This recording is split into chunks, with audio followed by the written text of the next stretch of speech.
வந்திருக்கீங்க. அவ்வளவு பேரும் அவ்வளவு அன்பு காட்டுறீங்க. எனக்கு தெரிஞ்சு ஒரு அடுத்த வீட்டு பையன் மாதிரி நடிச்சனாலதான் இவ்வளவு அன்பு வந்து நீங்க கொடுத்திருக்கீங்க நான் நினைக்கிறேன்.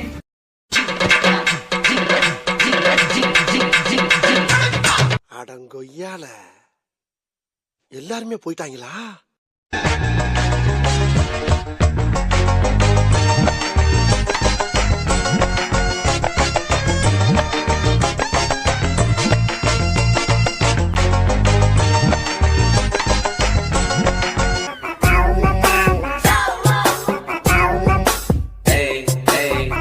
என்ன இவங்க கதை சொல்ல ஆரம்பிச்சாவே போயிடுறாங்க.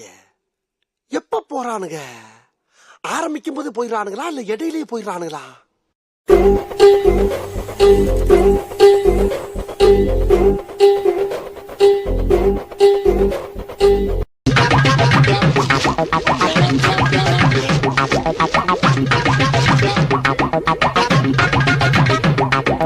இருக்கட்டும், அடுத்த தடவை கதை சொல்லும் போது முதல்ல இதை கண்டுபிடிப்போம்.